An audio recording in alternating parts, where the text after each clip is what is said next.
Und wenn uns ein Kurs in Wundern sagt, aber die Welt ist nur Illusion, was mache ich denn dann damit, dass ich verhungernde Kinder sehe, dass ich Krieg sehe, dass ich Leid sehe? Heißt es, ich darf das ignorieren? Hallo, ich bin Peri Soilu und du bist hier beim Happy Cool Love Podcast, dein Podcast für mehr Lebenssinn, Bewusstsein und Klarheit. Wie immer freue ich mich sehr, dass wir hier kurz an einem wundervollen Dienstag zusammenfinden, um gemeinsam in die Tiefe zu gehen mit unserem guten Freund Ein Kurs im Wundern. Ein Kurs im Wundern ist ein Training für unseren Geist, um das derzeit dominante, angstbesetzte Denksystem abzulegen und es mit einem liebevollen Denksystem zu ersetzen. Heute möchte ich mit dir nochmal schauen, was das alles mit uns macht, wenn wir diese Aussage hören, dass die Welt in Wahrheit eine Illusion ist. Das, was wir als so verdammt echt empfinden, ist eine Illusion. Das löst in verschiedenen Menschen verschiedene Gefühle aus oder verschiedene Arten damit umzugehen. Ich habe schon viele Rückmeldungen zu dieser Aussage bekommen. Und in der letzten Zeit häufen sich die Rückmeldungen. Manche verstehen natürlich, was ich damit meine, weil sie auch einen Kurs im Wundern als ihren Lehrer empfinden. Andere stellen ernst gemeinte Fragen und sagen, wie kannst du das nur sagen? Ich verstehe nicht und kannst du mir da bitte noch mal aufzeigen, wie genau das gemeint ist? Andere machen sich darüber lustig und wiederum andere werden mega aggressiv. Alles ist dabei und alles ist erlaubt und alles darf ja auch sein. Dennoch habe ich das als Anlass gesehen, noch einmal diese Aussage, die der Kurs mit uns so oft teilt, dass diese Welt, die wir erblicken, per se nichts ist, nur Illusion ist, nochmal in der Tiefe betrachten zu können, weil ich merke, wie viel das mit uns macht. Ne? Also wie gesagt, manche Leute werden aggressiv, wenn man das mit ihnen teilt, andere machen sich lustig, andere stellen ernst gemeinte Fragen und wiederum andere können nachvollziehen, was gemeint ist, weil ein Kurs im Wundern auch ihr Lehrer ist. Und natürlich kann ich gut nachvollziehen, dass die Prinzipien, die dieser Kurs mit uns teilt, auch uns herausfordern. Und ich finde, Herausforderung per se ist ja auch nichts Schlechtes, weil wenn wir überrascht sind von dem, was wir hören, dann ist die Möglichkeit ja auch groß, dass wir anfangen zu hinterfragen und vielleicht auch mal das überdenken, was wir bis dato als Wahrheit empfunden haben und dadurch ein Perspektivwechsel möglich ist. Ein Kurs in Wundern lehrt uns ja, dass ein Wunder tatsächlich immer nur ein Perspektivwechsel ist, von der Angstperspektive zurück zu einer liebevollen Perspektive. Also ein Perspektivwechsel ist manchmal gar nicht so schlecht.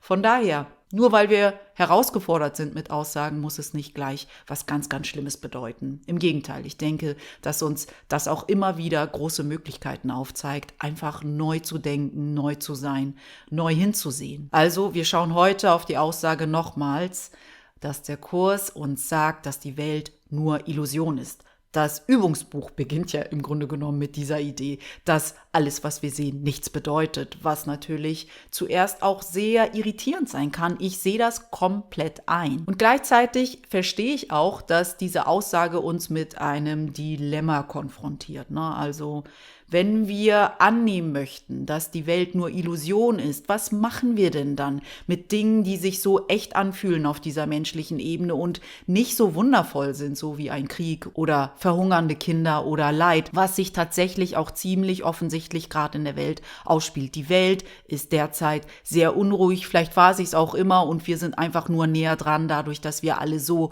miteinander verbunden sind, wie mit dem Internet oder mit Fernsehen. Alles geht so viel schneller als früher. Und wir sehen ganz, ganz klar, wie unruhig die Welt ist. Und wenn uns ein Kurs in Wundern sagt, aber die Welt ist nur Illusion, was mache ich denn dann damit, dass ich verhungernde Kinder sehe, dass ich Krieg sehe, dass ich Leid sehe?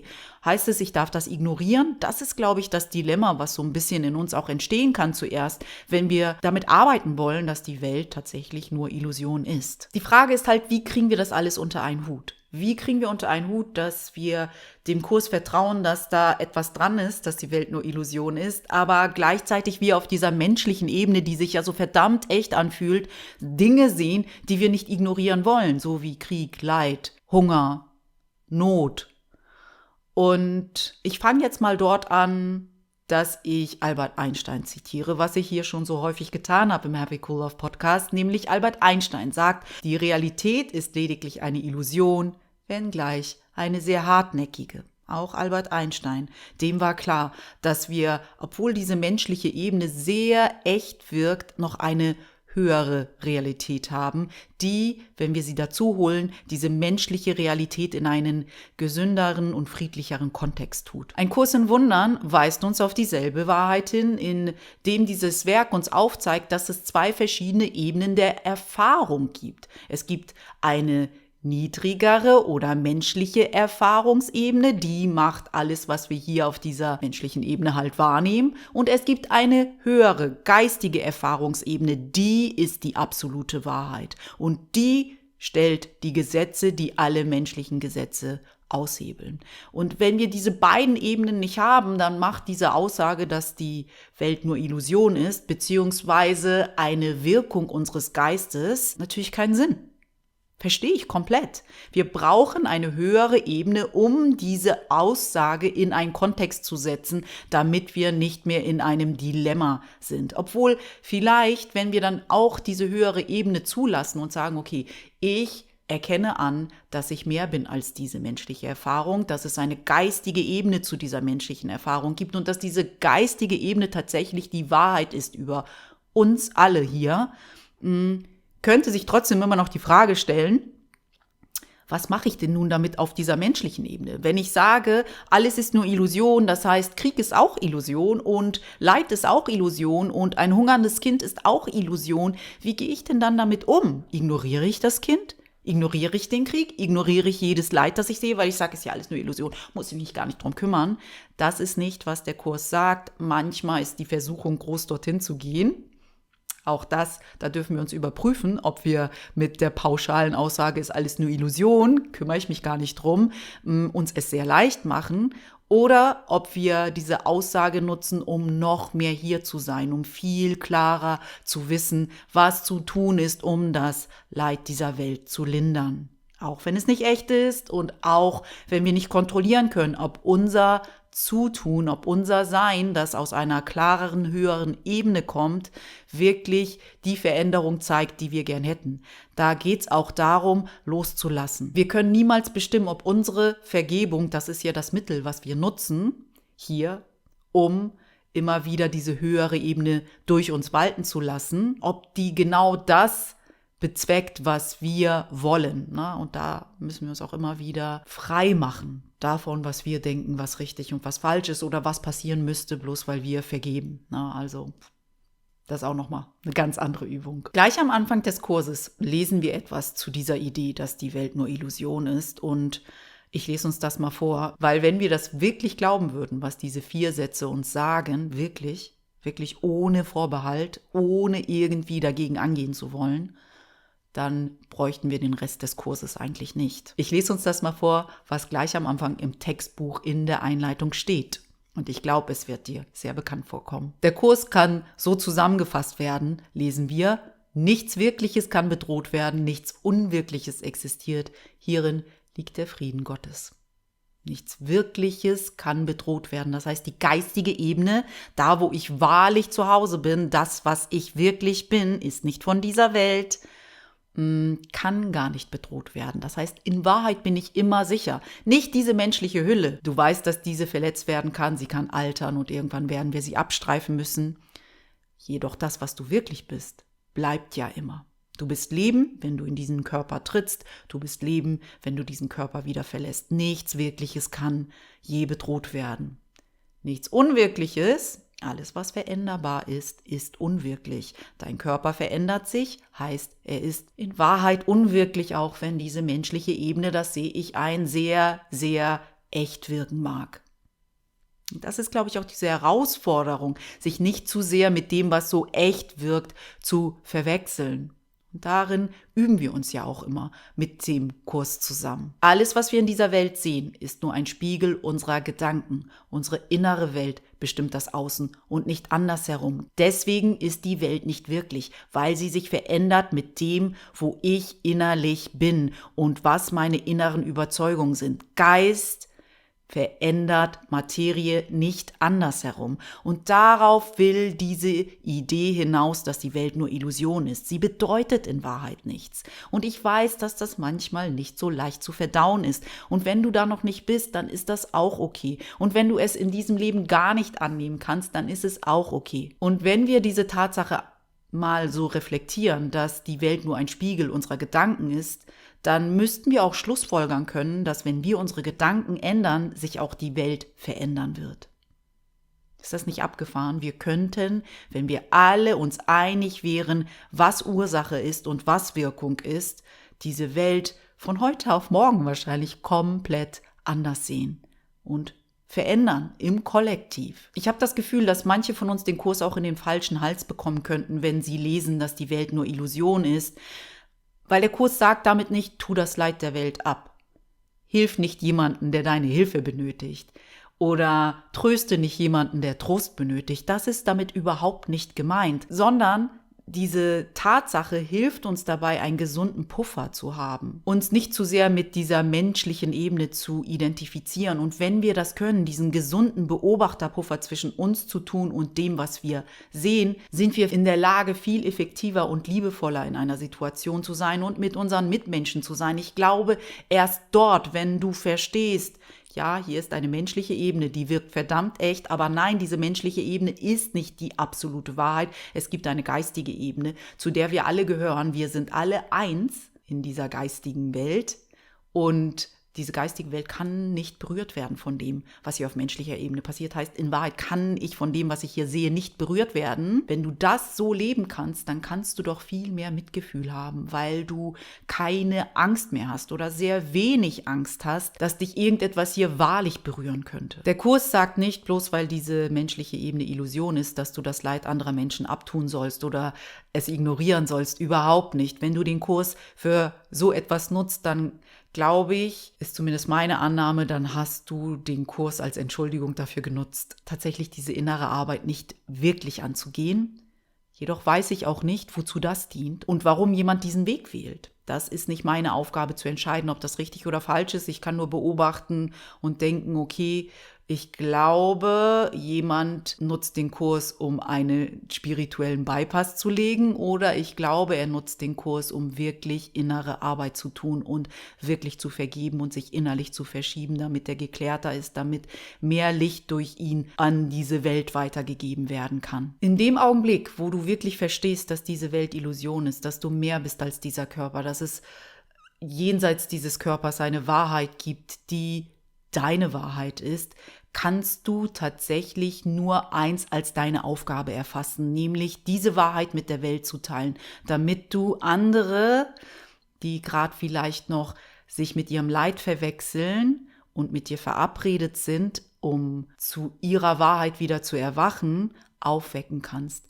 Du gibst, was du als Wahrheit erfahren hast, weil du kannst nicht anders. Weil das ist, was Liebe tut. Sie dehnt die Liebe aus. Sie dehnt die Wahrheit, die gleich Liebe ist, aus. Der Kurs gibt uns ein Hauptmittel an die Hand und das ist die Vergebung. Die Vergebung zeigt uns auf, dass diese menschliche Ebene nicht die absolute Wahrheit ist, ich wiederhole mich, sondern dass eine geistige Ebene unsere absolute Wahrheit ist. Und wenn wir das nutzen, diesen Kontext so erweitern hier, können wir sehen, dass das, was auf menschlicher Ebene passiert ist, nicht wirklich passiert ist. Ja, das heißt aber nicht, dass du auf menschlicher Ebene nicht noch Dinge sagen darfst, tun darfst, je nachdem, wo dich deine innere Stimme hinführt, was zu tun und zu sagen ist, wie du wahrlich dienlich bist und hilfreich bist. Dennoch hilft diese höhere Perspektive auf die menschlichen Ereignisse dabei, viel gelassener und ruhiger als Mensch durch diese Welt zu gehen. Also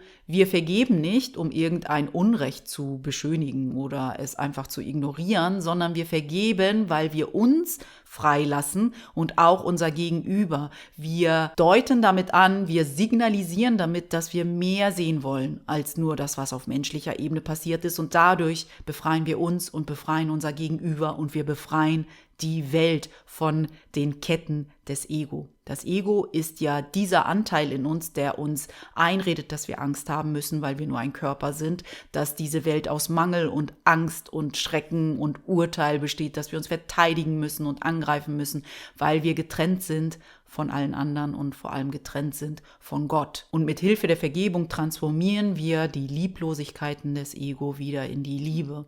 Wir haben dabei eine innere Stimme, eine innere weise Stimme, den inneren Lehrer oder auch den Heiligen Geist genannt, der uns führt. Wir allein können es nicht schaffen, wir brauchen eine höhere Ebene, die uns hier begleitet. Und wenn man die Aussage, dass die Welt reine Illusion ist, schon sehr schwierig findet und in Angriff oder in Verteidigung gehen möchte, dann gibt es im Kurs noch ganz viele andere Aussagen, wo das Ego konfrontativ mit werden könnte. Eine dieser Aussagen ist zum Beispiel: Ich bin kein Körper, ich bin frei, denn ich bin nach wie vor, wie Gott mich schuf, geht's weiter. Und auch das könnte uns ganz schön irritieren. Aber dieses Mantra ist nicht dazu da, um uns zu irritieren, sondern uns dabei zu helfen, dass wir uns erinnern, dass unser wahres Wesen jenseits des Körpers ist. Es ist jenseits unserer Geschichten darüber, was wir als gut oder schlecht empfinden, was uns als Kinder passiert ist oder nicht passiert ist, was unsere Identität ausmacht, was unser Beruf ist, unsere ganzen Traumata, die wir mit uns hier rumschleppen.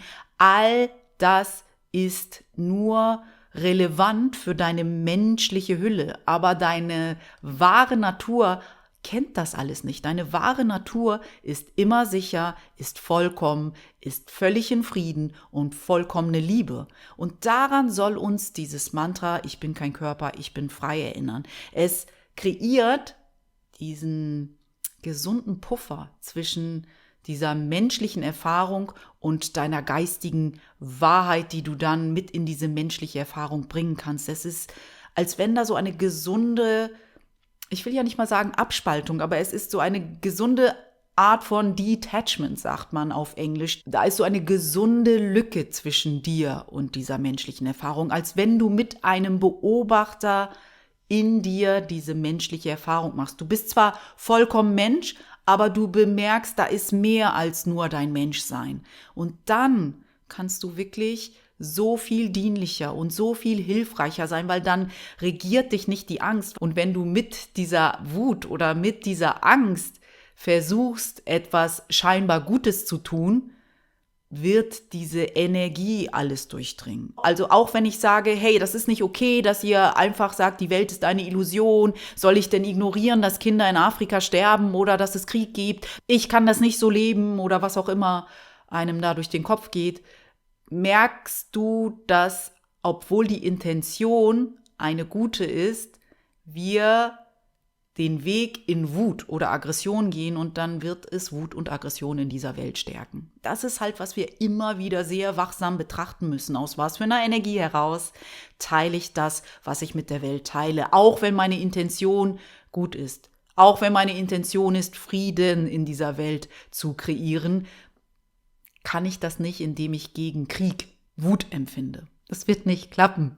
Wir können nicht Wut empfinden und hoffen, dass das Frieden als Ergebnis hat. Wir dürfen auch immer wieder wirklich wachsam sein, aus welcher Energie heraus möchte ich diese Welt verändern. Wenn wir diesen Satz betrachten, dass die Welt nur Illusion ist, dann will er nicht sagen, ignoriere, was auf menschlicher Ebene passiert, sondern hol eine höhere Realität dazu, damit du friedlicher betrachten kannst, was du hier auf menschlicher Ebene erfährst. Und dadurch kannst du eine Welt in der Tiefe verändern. Dadurch kannst du Mitgefühl und Liebe und Frieden und Verständnis teilen, ohne dass sie irgendwie doch so einen Hauch von Angst transportiert. Der Kurs ist also keine Lehre des Rückzugs oder eine Ausrede, um wegzusehen, sondern genau das Gegenteil. Dadurch, dass er uns durch Sätze wie die Welt ist nur Illusion oder ich bin kein Körper, ich bin frei, aufzeigt, dass es was Höheres gibt, was uns durch diese menschliche Erfahrung begleiten kann,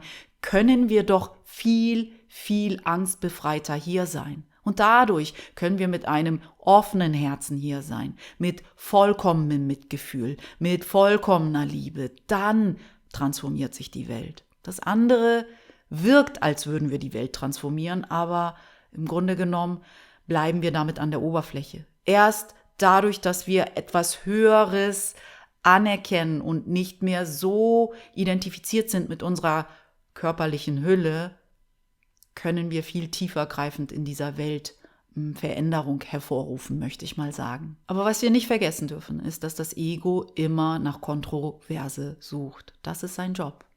Und wenn es Kontroverse finden will, so sagt dein Kurs im Wundern, wird es in den friedlichsten Sätzen Kontroverse finden. Die Frage ist, möchtest du wirklich Frieden lernen oder möchtest du im Namen des Friedens Kontroverse finden? Das liegt immer ganz bei uns. Ich glaube, das war's für die heutige Folge. Ich hoffe, dass du etwas Wichtiges und Gutes für dich mitnehmen konntest aus dem, was wir hier besprochen haben, und freue mich natürlich auch immer über dein Feedback. Wie geht's dir mit dieser Idee, dass es 2 Ebenen der Erfahrung gibt? Kannst du damit Frieden schließen oder merkst du, du stolperst noch? Bist du vielleicht auch manchmal in diesem Dilemma, dass du nicht weißt, was du auf menschlicher Ebene Liebevolles zu tun hast, weil der Kurs dich lehrt, dass diese menschliche Ebene nur Illusion ist? Ich freue mich wirklich über deine Erfahrung und wenn du sie mit mir teilst. Ich möchte die heutige Folge gern mit einem Gedicht von Thich Nhat Hanh schließen. Thich Nhat Hanh war ein buddhistischer Mönch, ein sehr friedlicher und liebevoller, mitfühlender und sehr weiser dazu. Und gestern bin ich über dieses Gedicht von ihm gestolpert und hatte irgendwie das Gefühl, es hängt mit dem, was wir heute hier besprechen werden, zusammen. Es hat mich zumindest sehr daran erinnert, dass wir jedem Urteil fernbleiben sollten, weil wir eigentlich gar nichts wissen. Und dass wir wahrscheinlich in so vielen Inkarnationen, in denen wir schon hier waren, unzählige, schon jede Rolle eingenommen hatten, um das Bewusstsein, das Gesamtbewusstsein voranzubringen, um unseren Weg zurück nach Hause zu ebnen. Von daher, wir stehen immer nur uns selbst gegenüber und in Wahrheit sind wir eins. Diese menschliche Hülle lenkt uns oft genug davon ab, aber wir waren schon alles. Wir waren schon alles wahrscheinlich. Ich lese uns dieses Gedicht jetzt mal vor und ich möchte dich jetzt schon warnen, auch wenn ich es wunderschön finde, bin ich mir sicher, dass es ein Ego sehr triggern kann und ein Ego in diesem Gedicht sehr viel Kontroverse finden kann. Also, vielleicht magst du deine Augen schließen, während ich uns dieses Gedicht vortrage. Es heißt, bitte nenne mich bei meinem wahren Namen. Thich Nhat Hanh. Sag nicht, dass ich morgen fortgehen werde. Selbst heute komme ich doch immer noch an. Schau ganz tief. In jeder Sekunde komme ich an. Um eine Knospe an einem Frühlingszweig zu sein, um ein winziger Vogel mit noch zarten Flügeln zu sein, um in meinem neuen Nest singen zu lernen, um eine Raupe im Herzen einer Blume zu sein, um ein Juwel zu sein, der sich in einem Stein verbirgt. Ich komme noch immer an, um zu lachen und zu weinen, mich zu fürchten und zu hoffen. Der Rhythmus meines Herzens ist Geburt und Tod von allem, was lebt. Ich bin die Eintagsfliege, die an der Wasseroberfläche des Flusses schlüpft. Und ich bin der Vogel, der sich herabstürzt, um sie zu verschlingen. Ich bin der Frosch, der vergnügt im klaren Wasser eines Teiches schwimmt. Und ich bin die Ringelnatter, die sich in der Stille vom Frosch ernährt. Ich bin das Kind in Uganda, nur Haut und Knochen, meine Beine so dünn wie Bambusstöcke. Und ich bin der Waffenhändler, der tödliche Waffen nach Uganda verkauft. Ich bin das 12-jährige Mädchen, Flüchtling in einem kleinen Boot, das sich ins Meer stürzt, nachdem es von einem Seepiraten vergewaltigt wurde. Und ich bin der Pirat, mein Herz noch nicht fähig, zu sehen und zu lieben. Ich bin ein Mitglied des Politbüros, mit reichlich Macht in meinen Händen. Und ich bin der Mann, der meinem Volk seine Blutschuld zu bezahlen hat und langsam in einem Arbeitslager stirbt. Meine Freude ist wie der Frühling, so warm, dass die Blumen auf der ganzen Erde erblühen lässt. Mein Schmerz ist wie ein Tränenstrom, so gewaltig, dass er die 4 Meere füllt. Bitte nenne mich bei meinem wahren Namen, so dass ich all mein Weinen und Lachen gleichzeitig höre, damit ich sehe, dass meine Freude und mein Schmerz eins sind. Bitte nenne mich bei meinem wahren Namen, damit ich erwache, so dass die Tür meines Herzens offen bleibt, die Tür des Mitgefühls.